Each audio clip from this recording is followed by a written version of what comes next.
It's the new Pittsburgh Exposition. Brian Crawford here with Dale Vaughn, the owner of SpaceBurgh, where we are right now, outside of Market Square and right outside of a big, awesome festival coming to Pittsburgh called SpaceBurgh. And Dale's also the founder of SpaceBurgh, Yeah. so a man who wears many hats. Yeah.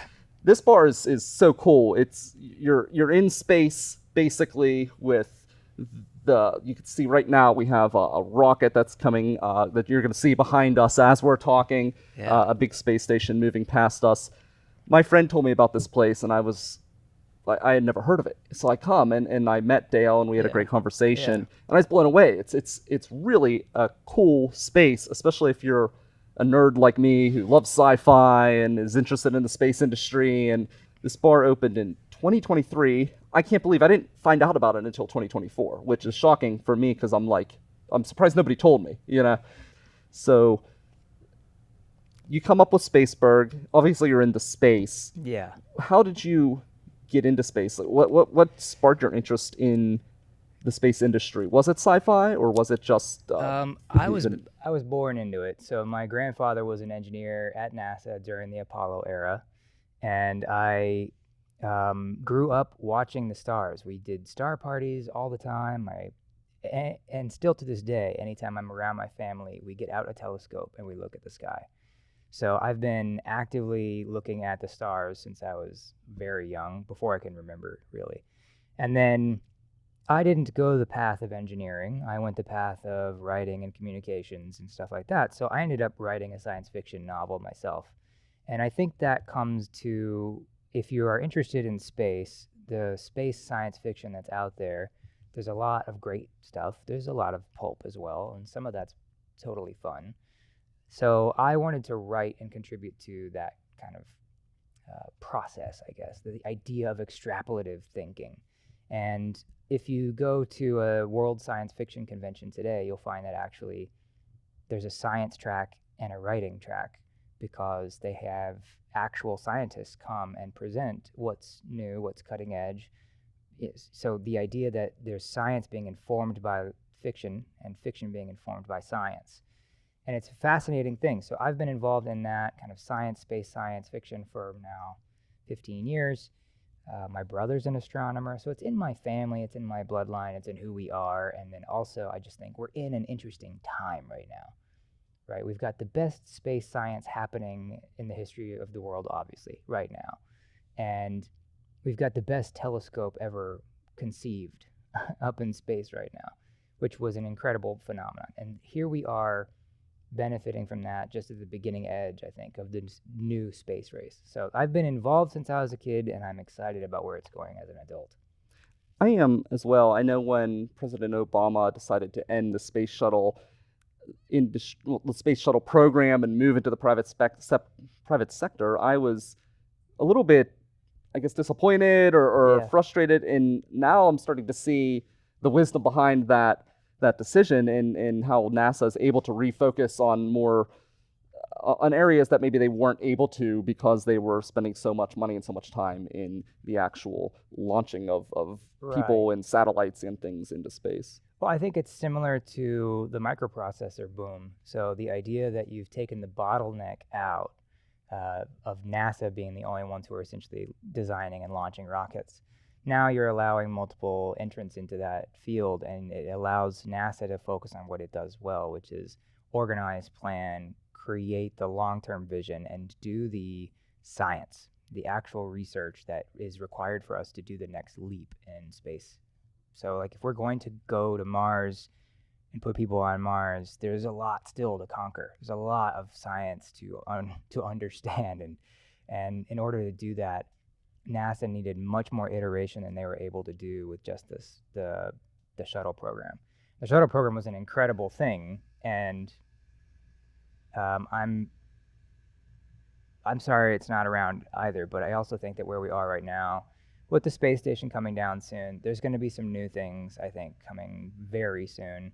The new moon missions, the Artemis missions, are going to be in the next few years landing people on the moon again, which we haven't done for 40 years, right? Yeah. 50 years. So the idea that we're actually heading into a new era of the space race is exciting. People should be holding, like, I think that SpaceBurgh and SpaceBurgh are a little bit of a love letter to the space industry and to Pittsburgh in particular, but really I'm saying to people, pay attention to this because it's going to get really interesting over the next few years. Yeah, and speaking about SpaceBurgh, it's amazing how many different aerospace connected companies there are in the Pittsburgh region. Right. And people don't realize that, because I've been kind of sounding an alarm about it, because it's wonderful in the sense that it's going to bring jobs in, but I'm like, this area is going to boom. There's so much going on, and people don't realize that, like, we're right on the cusp of this city really expanding and growing in a big way. Yeah. It's the natural progression, I think, from the steel, iron, glass industries, the sort of fundamental industries. If you think about extrapolating that forward 50, 100, 150, 500 years even, the natural extrapolation is toward robotics, is toward future technologies. And so I think the idea that Pittsburgh, which was the Silicon Valley of the 1800s, is going to be involved in this next era of innovation and the innovation curve. I think that's a big storyline that people need to be excited about. And in this city in particular, I think we're still kind of working through an identity, rehabilitation. Right. And I want to say an identity crisis, because I think people in Pittsburgh basically know who we are. We care about each other. We maybe hang out in our own little patchwork neighborhoods, but when it comes time to be from Pittsburgh, everybody's from Pittsburgh, right? And so there's a sense of like being on each other's team and supporting each other's growth. I think going into this next era, there's an opportunity for Pittsburgh to use this identity of space, of robotics, of future tech as part of who we are. And I think that's something to be proud of, excited about. And is that part of the mission of the SpaceBurgh project, is to allow people to realize that perspective? So, yeah. So one, I wanted to center the idea that Pittsburgh is a space city. So SpaceBurgh. I think also there's an opportunity for us to educate people about what has already been happening in this city that's oriented around space. So the Allegheny Observatory, the University of Pittsburgh, CMU, these have been incredible resources in the space sciences and the space field for a long, long time. So the idea that we get to share and talk about that, and it's a public free event, it allows people to feel that sense of connection and pride to the space industry. And space is inherently a uniting concept. The idea that we have to overcome a lot of the human challenges that are around us today in order to do space. We have possibly the greatest diplomatic effort in the history of the world is the International Space Station, right? And so the idea that space is a unifier feels like it's threaded right into what Pittsburgh's identity is as well. The idea that we are a place where unions were born, and the idea that we come together to work together towards something greater.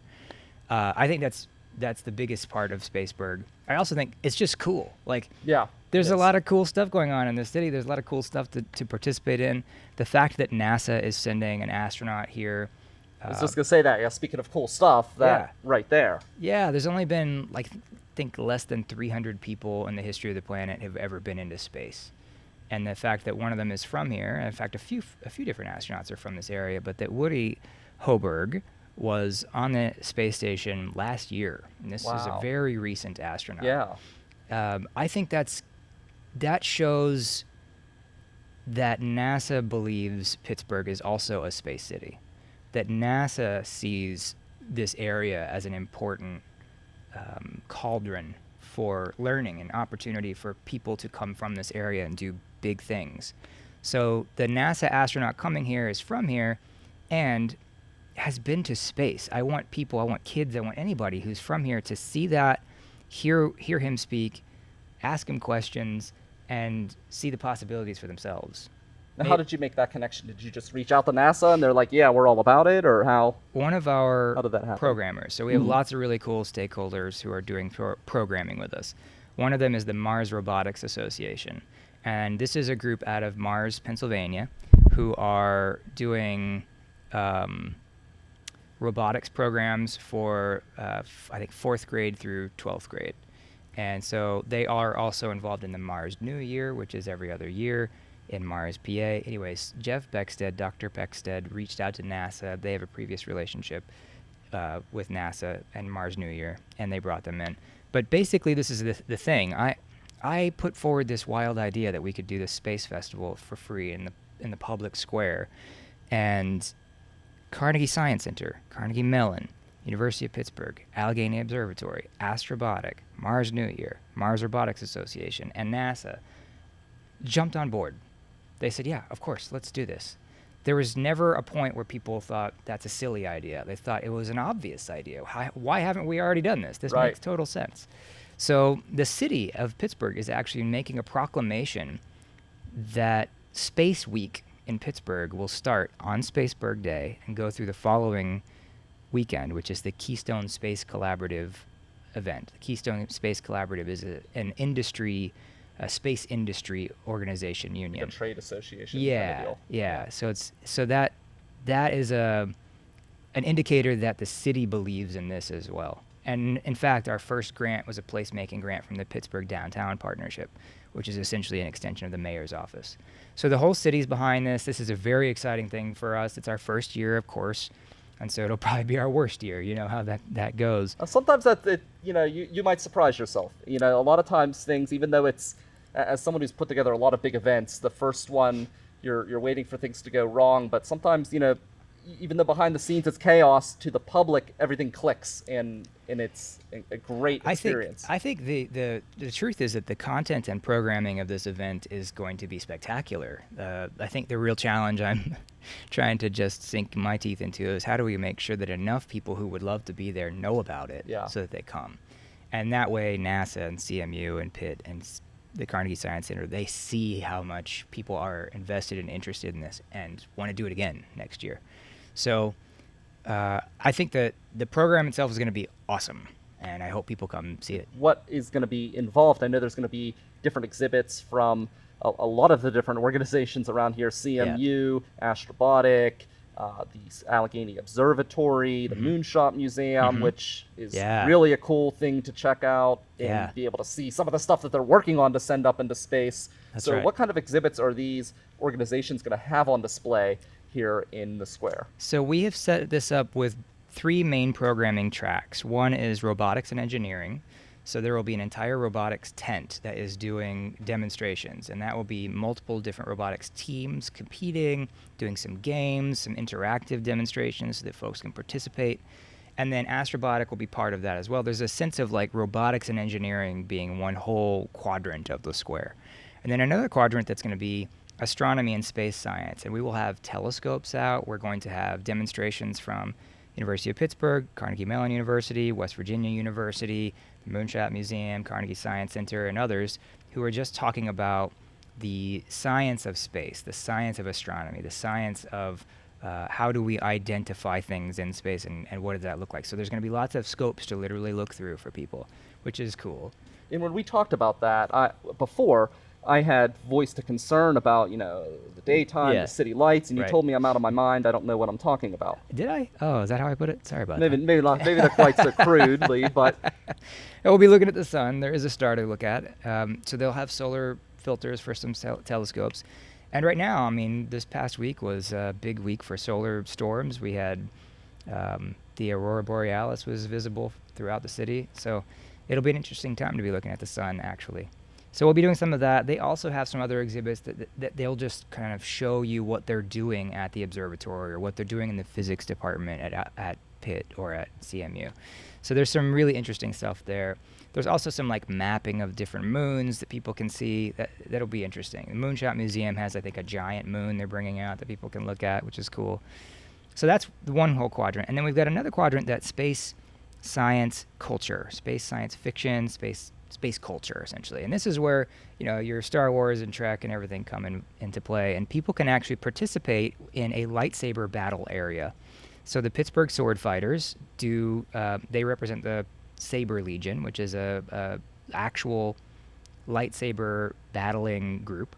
So they'll be teaching people how to spar with, how to wield your lightsaber, and you can spar with your friends. So there's going to be actual participation in that. There will be an author's alley with people who are signing science fiction books. There's an opportunity for people, I think, to just interact with science culture.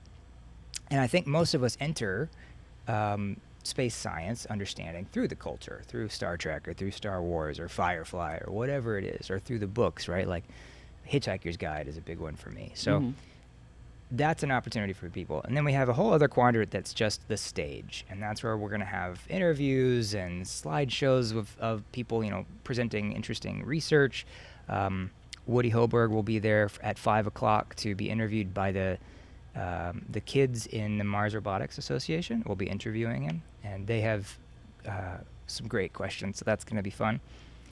So there's going to be a stage there, some opportunities there to kind of participate in that way, and a beer garden. So we're going to have Hop Farm out. They have Dinosaurs in Space and Turtles in Space as their 2 beers that they're bringing. And there will be a SpaceBurgh tent as well, so we'll have some cocktails for folks. I'm excited to see the cans, because that's one thing. The breweries come up with the most wild cans, and a lot of times I'll go to the beer distributor, and I'll just look, and I'll find the most interesting can, and I'll try the beer based on the cans. Yeah, there's some great stuff in this city. That's another thing that people don't even realize. If you don't travel, you don't realize how good the brewing scene here is. It's major. Yeah, it's got to be one of the top 3 or maybe the best in the country. At least per capita, for sure. Certainly per capita, but the accessibility of 70, I think, different breweries in this city is amazing. And I was recently in Scotland, and I was telling some folks there who run pubs and bars and stuff that we have this many breweries, and they were just shocked because there's just nothing like that overseas. So at least in the UK. So the idea that we have, in one neighborhood, 7 different breweries you could walk to, any given neighborhood, frankly. So yeah, it'll be an exciting thing to have out there. And we love the guys at Hop Farm. They're super supportive of us here at SpaceBurgh too. And speaking of wild drinks, you guys here in this facility have some of the most interesting cocktails. I had one, it was called Darth Vapor. I guess maybe that's why I was triggered to wear this shirt today, but it was foaming over. The one Boba Bubbles, is that the name? We had a boba fruit on at one point. Yeah. That has changed to the lunar fog. So we're doing changing. Yeah, we are always changing our menu every solstice and equinox. So we do molecular botanical craft cocktails here. So everything we do here is special. Everything here is pushing the idea of what a cocktail is. We think about cocktails very differently. It's a form of art for you. Yeah, absolutely. It is an art. It is also a culinary experience. So we think about each cocktail the way that a chef thinks about a meal. We're really zooming out about what cocktails are and want to present a cocktail to you that is a full experience, with an aromatic experience and something beautiful to see visually, and also, of course, that the flavor and balance is perfect. So that's a really big part of who we are, and hopefully that's something that people get when they come in here. It's fun to be in the space, and you get to have these great cocktails, right? Yeah. World class. All right, so we're going to do some rapid-fire sci-fi questions. Okay, hit me. Are you a Star Wars or Star Trek guy? Both, but probably more Trek than Wars. More Trek, all right. Who shot first? Ooh, Han for sure. Okay, yeah. All right. I was going to say, I was going to take your SpaceBurgh Yeah. card back if you if you said Greta. I think it depends on which version of Star Wars you've seen. The original before it was changed or not. Like, this is a big debate, but I think probably Han. Yeah, definitely Han. Picard or Kirk? I'll take Picard. Take Picard. Yeah. All right. How do you feel about midi-chlorians? That's a ridiculous concept. I agree. Okay, Yeah. cool. Do you have any sci-fi anime that you like? Yeah, Cowboy Bebop's probably up there for me. I actually, my title at work here is the Chief Space Cowboy. Nice. So I like both versions of the Space Cowboy as a concept, but yeah, Spike Spiegel. I'm a huge Ein fan, personally. All right. Yeah, I love Ein. I wish I knew more, to be honest with you. Anime is probably one of my weaker points. Yeah. Not me. I'm a bit of an anime That's where nerd, you go? So. Cool. Oh, I go all over with sci-fi, but yeah, I could learn. You could give me a list. I could go into it. That'd be fun. Yeah. How many Star Wars box sets do you have? I had the original VHS box set. I had it on DVD, and then I bought everything, at Apple, and when I had a chance on Apple TV, and then I bought it again on Prime. I don't even have a way to play a disc at my house anymore. Right, I have them, but yeah. Extended, whatever. So like I've been in since the beginning. All right, Yeah. all right. I'm trying to think how many I have. I was like a huge... when I was younger, I was like all into Star Wars, and then in high school I was still more into Star Wars, but like Star Trek started creeping in. Yeah, I agree. And now that I'm like in my like late 30s, now I'm more of a Star Trek fan. So it's like I've had this evolution, but I when I was a agree. Star Wars person, you know, I was I more had into the like gold box set from yeah, the that VHS. special edition. Right, Yeah. I have. They had the digitally remastered in between the special Right. edition. Yeah, so I had Right. that as well. So Yeah, so when they did the relaunch and the, when in the 90s, went saw all those in person, loved that. But I grew up on Star Wars too, and then Trek, because Next Generation was happening when I was like starting to kind of be able to change the channel at the house. So I started to pick on Trek, but Star Wars didn't have a TV program at Right. the time. I think that's where if people ask, are you more Trek or War as well? Trek is episodic. It gives you more depth. You get to spend more time in that space. Right. And I think the characters have more time to evolve and develop. And so there's naturally more depth in Star Trek. But lately, there are a handful of shows that are probably as good in the Star Wars universe. There's some terrible ones too. Right. But like Andor is fantastic. Yes. Fantastic. I've also been a big reader, and I like the Star Wars universe a lot. Expanded universe stuff. Yeah. So give me Timothy Zahn or Kevin Anderson. Give me Timothy Zahn. I love Thrawn. I'm all about it. So there's a lot of depth now, I think, that there wasn't in the beginning. Like I'm talking about the 80s and 90s, because we didn't even know what these things were yet. Like Right. science fiction was still kind of nascent. I mean, we've had science fiction since Mary Shelley, right? So like Frankenstein. And we've had, of course, the Jules Verne's and the H.G. Wells, and we've done Gene Roddenberry for a long time. But I think that the way we think about space science fiction now is so vastly different than what it was 30 years ago. Yeah. Did you ever watch Santa Claus versus the Martians? No. That's one to see. That is one to see. Fantastic. Okay. It's like Mars Attacks meets Santa Claus. I love it. They abduct Santa Claus. Oh, fantastic. And yeah, it's great. And Santa Claus, speaking of like SpaceBurgh, Santa Claus, the actor kind of comes across as like an old like happy drunk Santa Claus. It's pretty. He'd fit right in. Yeah. I grew up on like Mystery Science Theater 3000, right? And they Right. often did space science fiction stuff because it was ridiculous back then. I loved that stuff. I loved Mystery Science Theater, and I would actually love to do something like that here sometime. That would be neat. Yeah. So Cylons, are you happy with the change in the new ones where like they're starting to like be hidden people, or were you kind of disappointed? I'm like so retro. I saw it. I was like, oh, I was looking for the the straight silver Cylons. I think Admiral Adama is one of the greatest science fiction characters ever written, and I think that's the 2006 version. I think 2006 was amazing. Yeah, it was good. Yeah, I would take the idea of hidden Cylons and run with it. All right. So you're pro hidden Cylon. Okay, so favorite invention that has come out of sci-fi. There's a short story called In the Year 2889 by, I think it's Jules Verne.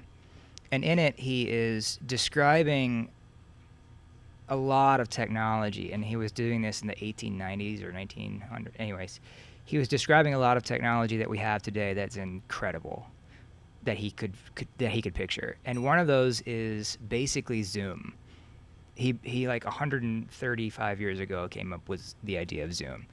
This was before screens existed, like before there was a TV, right? Like before film even really was taking off. The prescience of that was really fascinating to me. And when I read that, I thought, yeah, there's some stuff in here. I mean, the idea of teleportation was already there for him. I think it seems obvious, I think now, but back then, wow, what a cool idea. They had, trains were barely moving faster than 50 miles an hour. So I think I'll take that. I think that the next thing that is going to be invented coming out of science fiction is the med bay from Star Trek. I think we're getting very close to having scanning ability with AI involved that's going to be able to tell us things about our bodies that haven't even happened yet. In other words, you might get an X-ray on your chest for something, and it finds something in your back that no one was looking for. Right now, if you get an X-ray on your chest because you're paying attention to something with your heart, your pulmonologist and cardiologist are not looking at your vertebrae, right? But AI integrated into that scanning possibility will. So I think very soon med bays are going to be real, like in the next 10, 15 years. Now, what about like that robot that ends up taking control of the entire society? Do you see that happening out of AI? Do you Yeah, see like Earth probably. eventually? Yeah, Yeah. one We're one robot, definitely. and then like all of a sudden it becomes malevolent, and we're all Oh, we're doomed for yeah. sure. Yeah, for sure. Smoke them while you got them. The idea of like Tesla just launched, Musk just launched humanoid robots. He's expecting everybody to buy one and have in their house $20,000-$30,000, and he's like, everybody's gonna have one, maybe two. And I'm like, yeah, I don't know if everybody's gonna have one, but one dude's gonna have like 30,000 of them, and that dude's gonna rule the world because he's gonna have a robot empire. Like, yeah, obviously we're heading down a slippery slope here. Right. Yeah. The thing you most are looking forward to about the SpaceBurgh event. We'll wrap up with that. Give your final pitch. I want to see kids just being thrilled and excited and hoping to go in the direction of space. I am thrilled to meet Woody and just, shake the hand of somebody who's been in space. That's cool. And I think, frankly, like, the people who are coming to this event, some of them have dramatically changed what we think of as astronomy, what we think of as space science. And just to be hanging out in their air is very cool. I always get kind of an expanded mindset, consciousness whenever I'm around people talking about space. I mean, here we are, right? Since the beginning of our conversation was Right. like just zooming way out. So I think that I'm going to have a little bit of a high just from having those very zoomed out, cool conversations all day. October 19th, SpaceBurgh, right here in Market Square at Vaughn. I'm Brian Crawford. Thanks for checking out the new Pittsburgh Exposition.